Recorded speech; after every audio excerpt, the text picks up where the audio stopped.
kita ragu karena ada masalah, ada pertemuan, ada persoalan. Sekarang kan Tuhan itu tidak menyertai hidup saudara di sana. Slide nanti ini dibaca. Apa jaminannya bahwa Tuhan beserta dengan kita sebagai Immanuel? Saya catat ada dua hal penting. Yang pertama, Allah ada di pihak kita. Kalau Allah di pihak kita, kemanapun kita pergi, penyertanya tetap ada. Maka Yesus katakan, jika Allah di pihak kita, siapa yang akan melawan kita? Dia yang tidak menyayangkan anaknya sendiri, tetapi yang menyerahkannya bagi kita semua. Bagaimana mungkin Ia tidak mengaruniakan segala sesuatu kepada kita bersama-sama dengan Dia? Bayangin. Dia sendiri saja menyerahkan anaknya yang tunggal bagi kita. Bagaimana mungkin Dia tidak bisa akan bersama dengan kita? Anaknya saja Dia serahkan, yang terbaik. Nah, kita bilang yang tunggal. Karena begitu besar kasih Allah pada dunia ini, Dia sudah menyerahkan anaknya yang tunggal. Yohanes pasal 3 ayat 6. Jadi yang terbaik Tuhan Yesus kasih, yang Allah kasih, yaitu anaknya Yesus Kristus bagi kita. Semua berkat yang luar biasa dirangkumkan oleh Paulus dalam sebuah kalimat pendek. Jika Allah di pihak kita, jika Allah di pihak dan saya, tidak akan terjadi apa. Karena Tuhan ada bersama kita. Makanya waktu Musa bilang, siapa yang akan membawa kita pergi dari sini? Nanti Tuhan bilang, nanti karena kalian berdosa dengan saya utus malaikat. Dan Musa bilang, jangan. Tapi kita mau pergi dari tempat hutan itu yang menyertai, itu yang beserta dengan Tuhan. Musa tidak mau malaikatnya, Musa mau hanya Tuhan. Yang menyertai, dia tidak mau malaikat. Karena Musa menyadari, waktu Tuhan menyertainya, Tuhan mengerjakan hal-hal yang besar. Musa minta Tuhan menyertai anak. Musa tidak mau malaikat yang menyertai. Luar biasa ya. Saudara baca Alkitab nanti dapat di ayat di mana. Tapi bagian menjelaskan Musa meminta Tuhan yang menyertai. Kalau Allah di pihak kita, siapa yang bisa lawan? Tidak ada. Tidak ada yang lawan. Makanya di bagian terakhir katakan, jika ini yang terjadi, orang-orang Kristen bisa merasa aman. Tidak ada yang dapat melawan kita. Bukan berarti tidak ada perlawanan, pasti ada. Namun tidak ada yang akan menang dalam melawan hidup saudara dan saya. Walaupun saudara dan saya diserang, dan mereka pasti akan dikalahkan. Kenapa? Karena Allah ada di pihak kita. Allah beserta dengan kita. Lihat, gereja Tuhan dibuka bumi, dihambat tapi terus berlaku. Gereja Tuhan dibuka bumi, dihambat terus bertumbuh, ditutup terus dibuka. Di mana disegel, tetapi pekerjaan Tuhan terus jalan. Kenapa? Bukan gereja, tetapi Allah ada di pihak. Amin ya. Ya paling kau bangun pagi kau bilang doa, kau bilang Allah di pihak saya. Siapa lawan saya? Saya klaim janji Tuhan hari ini. Luar biasa. Melangkah saja kau keluar dari pos gemetar. Dipanggil besok bayar SPP, saya gemetar melihat kamu. Bang bos. Karena Allah di pihak kita. Bisa terjadi. Kenapa tidak bisa? Allah di pihak kita.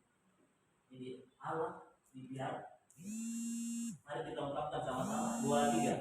Allah di pihak kita. Kita sebut nama kita. Allah di pihak nama sendiri. Kalau nama sendiri siapa nama? Tidak ada yang bisa.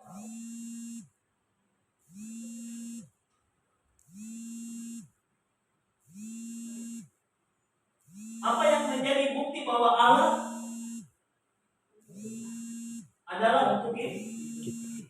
Di ayat 32, Paulus mengatakan, Ia yang tidak menyayangkan anaknya sendiri, tetapi yang telah menyerahkannya bagi kita. Biasa. Apa buktinya? Buktinya ini. Allah tidak menyerahkan segala sesuatu dalam dirinya. Dia memberi anaknya yang tunggal yang terbaik bagi kita untuk menebus hidup kita dari dosa. Jadi ayat ini memberikan bahwa yang bahkan anaknya sendiri, berarti tidak ada dari luar, mari pinjam dulu, karena saya mengganti, tidak ada. Tapi Allah di pihak kita kenapa? Karena dia memberi yang terbaik, yang dia punya, yang satu-satunya, yang tunggal, bukan pengganti. Kita sering kalau sesuatu pinjam kawan kau punya dulu, nanti saya punya kiriman datang saya ganti. Allah tidak. Allah memberi yang terbaik dari diri. Berarti itu artinya waktu dia memberi sesuatu yang dari dirinya bagi kita, karena dia sangat mengasihi kita. Dia tidak menyayangkan apa yang dia punya, tapi dia menyerahkannya bagi kita. Kenapa? Karena dia mengasihi. Luar biasa. Saya memikirkan bagaimana saya orang berdosa dikasih oleh Allah yang kudus, memberi yang terbaik dari dirinya bagi saya. Itu anugerah. Kalau itu anugerah. Amazing, yang tidak bisa dapat dikatakan dengan apa. Tuhan yang kasih yang terbaik. Makanya Tuhan memberi seorang anak demi kepentingan orang lain, merupakan pengorbanan yang tak terkatakan, yang tidak bisa diukur. Dan tindakan ini menjadi lebih istimewa apabila anak yang diserahkan disebut akan mengalami berbagai penderitaan demi orang lain. Itulah yang dilakukan Bapa kepada kita. Makanya Petrus bilang, Efesus dalam surat, maka Allah meninggikan dia nama di atas segala nama. Oleh nama itu semua tidak mengaku dan semua lutut bertekuk. Yesus adalah anak. Luar biasa. Dia memberi. Makanya dia ada di pihak kita. Kenapa? Karena dia memberi sesuatu lagi kita. Menjadi pengganti atas hidup kita yang perlu dikembalikan. Terus saja bagian ini. Yang kedua, kenapa Allah menjadi imankan dalam hidup kita? Karena Allah juga menjamin keselamatan.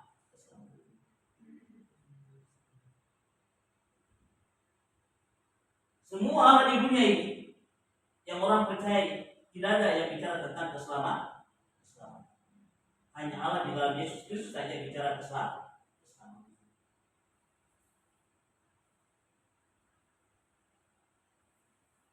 Siapakah yang akan menggugat orang-orang pilihan Allah? Mungkin kita baca sama-sama saja.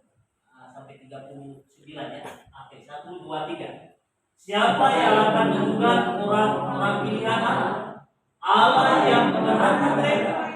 Siapa yang akan menghukum mereka? Kristus Yesus yang telah mati, bahkan lebih lagi yang telah bangkit, yang juga duduk di sebelah kanan Allah, yang malah menjadi pembela bagi kita. Siapa yang memisahkan kita dari kasih Kristus, dengan atau kekerasan, atau penganiayaan, atau kelaparan, atau kelahiran, atau bahaya, atau penjara?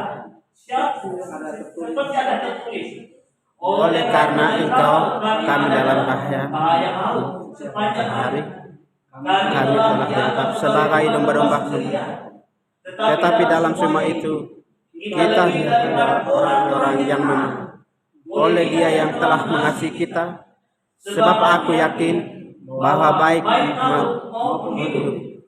malaikat maupun perintah-perintah, baik yang ada sekarang maupun yang akan datang, atau kuasa-kuasa, baik yang di atas maupun yang di bawah, ataupun sesuatu, tidak akan dapat memisahkan kita dari kasih Allah yang ada dalam Kristus Yesus Tuhan kita.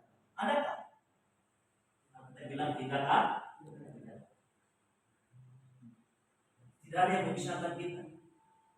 Kita bilang tidak ada. Bahkan Yesus duduk di sebelah kanan Allah Bapa, menjadi penolong, pembela bagi kita. Luar biasa. Ketelanjangan, kemiskinan, kelaparan, apapun tidak akan memisahkan kita dari kasih Kristus. Makanya Allah memberi jaminan keselamatan. Ini sudah kasih tahu. Pemberian yang cuma-cuma, hanya karya Allah saja. Saudara kita sudah selesai buat puasa. Nanti kita bangun pagi dan mencari keselamatan. Dan kita sudah Islam. Hanya kita menghargai anugerah keselamatan ini dan mempergunakannya dengan baik. Kenapa Allah menyertai kita? Karena kita telah diselamatkan.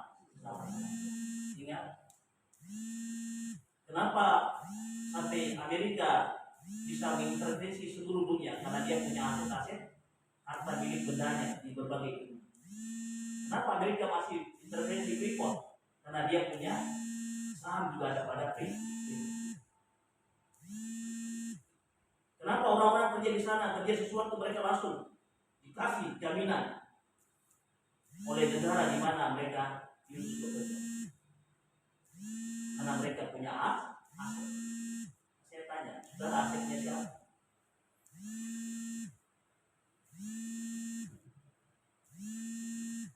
Kalau saudara dan saya statusnya anak Allah, berarti kita adalah asetnya Tuhan. Makanya Tuhan memberi keselamatan. Dan Tuhan akan beserta dalam hidup saudara dan saya. Di mana saya kita pergi, Tuhan akan menyertai. Kenapa? Karena dia bilang, engkau adalah anak ahli waris kerajaan. Berarti engkau juga adalah bagian dari kerajaan. Berarti engkau akan dilindungi, dijaga, dipelihara. Makanya Tuhan kasih keselamatan. Itu ada sebuah adik yang saya tanya, bagaimana kerja? Aduh kakak setengah mati. Pokoknya sepatu salah saja bunyi alat, disuruh keluar. Jadi semua kalau mau masuk bekerja di underground di dalam, mereka semua pakai pakaian. Tidak boleh salah pakai. Tidak boleh salah terbalik. Celana terbalik pakai sana. Nanti kok terbalik-balik di dalam tanah kan. Jadi semua harus siap. Kenapa dong pakai itu? Supaya kamu selamat bekerja 1 minggu di bawah. Bukan di atas, di bawah tanah. Kenapa? Karena orang mau selamat. Makanya dia keluar dan kasih istirahat 1 minggu lagi supaya hidup oksigen lagi. Setelah paru-paru sudah oke sehat, baru turun lagi. Nah kalau tinggal 1 bulan, 1 tahun di sana, paru-paru halus. Tidak perlu merokok, tapi asam yang sangat tinggi di dalam tanah. Tapi bersyukur Tuhan kasih keselamatan. Siapa pernah naik pesawat? Semua pernah naik pesawat, toh? Pesawat tahun pramugari berdiri dia peragakan apa?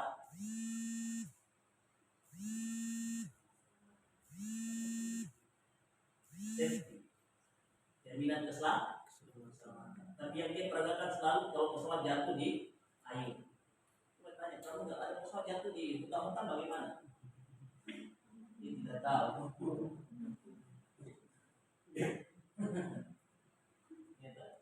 Semua orang di dunia ini memperagakan bagaimana mereka selamat. Tapi saudara saya bersyukur karena kita sudah selamat oleh karena karya Yesus. Maka dia menjadi juru selamat. Immanuel menyertai kita. Kalau kita sudah selamat belum? Tentu saya mau tantang saudara terima Yesus hari ini. Terima Yesus hari ini. Kita harus selamat. Yakin dalam hidup kita. Yang pertama, tidak ada yang menggugat kita.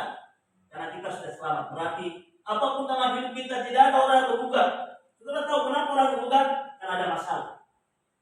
Orang tidak berani menggugat saya. Kenapa? Karena saya sudah diselamatkan. Iblis telah berani menggugat kita karena kita sudah diselamatkan. Yang kedua, kita punya sesuatu. Tidak ada yang menghukum kita. Kenapa? Karena hukum itu sudah Tuhan selesaikan melalui kematian Kristus di atas kayu salib. Yesus sudah menanggung hukuman kita, sebenarnya kita yang disalibkan, tapi Yesus sudah menanggung.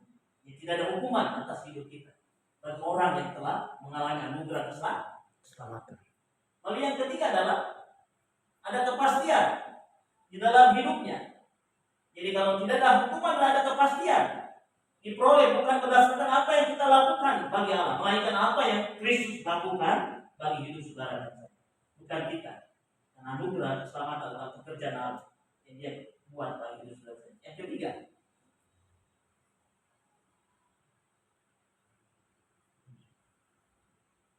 Yang ketiga, tidak ada yang memisahkan. Yang pertama apa? Tidak ada yang melanggar. Yang kedua, ya hukum. Yang ketiga, tidak ada yang memisahkan. Tidak ada yang memisahkan kita dari kasih Kristus saja. Kita banyak kemiskinan kah, kelaparan kah, ketelanjangan kah, apapun tidak ada yang memisahkan kita dari kasih Kristus. Makanya penyertaan Tuhan itu Immanuel menyertai. Tidak ada yang memisahkan kita kalau kita sudah mengalami keselamatan dalam Kristus. Bagi mereka yang menyamakan kasih Kristus dengan kenyamanan hidup, poin yang disampaikan Paulus ini adalah mungkin perbedaannya. Tapi yang Paulus bilang adalah bahwa semua apapun yang terjadi dalam hidup kita tidak akan memisahkan kita dari kasih Kristus yang telah membuat hidup kita. Bagian yang terakhir.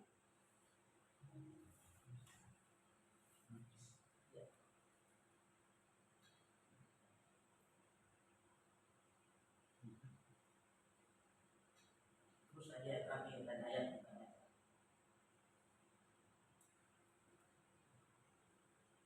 hilang. Ayat yang terakhir hilang, tidak ada signal.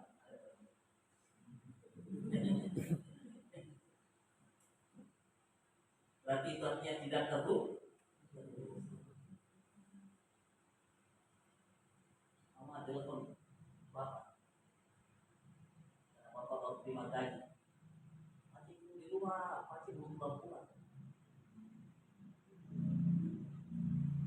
Masih kasih mati HP. Mama tahu pasti punya tempat, pasti ada di diskon. Mau pergi ke sana. Betul dia mau Pacis. Bapak lagi nyanyi. Bapak menyanyi pilu, Pacis taruh kayu di belakang. Pilu kok pulang kalau kita ya putus. Jadi putus subuh. Nanti khawatir karena signal tidak nyambung. Ternyata Pacis sengaja matikan. Jadi jangan matikan limitmu dengan Tuhan. Kalau tidak, kau sendiri yang susah. Tetap terhubung dengan Tuhan. Bakar besok tiap hari dengan doa. Terus ada di hadirat Tuhan. Sampaikan segala sesuatu karena Allah beserta kita. Jaminan-jaminan yang kita sudah belajar hari ini. Kita mau nyanyi, ujian jam tadi, dan kita bangkit berdiri, kita nyanyi. Ini kerinduan kita seperti rusa yang rindu sungai, kita rindu tiap hari bersama dengan Tuhan. Hari ini kita berdoa bersama dengan begitu banyak mitra mahasiswa di seluruh dunia. Hari ini mereka berdiri berdoa bagi bangsa-bangsa. Maksudnya kita ada betapa kuat di sini dan kita pegang tangan dan kita doakan, tumpahkan tangan. Kami tinggal di Papua ini Tuhan.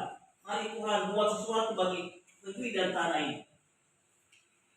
Tidak hanya deklarasi setiap hari ini kita mau berdoa sungguh-sungguh sudah terjadi Tuhan. Tuhan kami doa kampus kami supaya terjadi sesuatu. Kami berdoa sama-sama. Kami berdoa banyak hal yang kita mau. Hari yang kita nyanyi, besok kita nyanyi pujian ini. Dengan pujian kita nyanyi sama-sama. Ini sebagai ungkapan doa kita kepada Tuhan. Seperti usaha hidup sungai Tuhanku.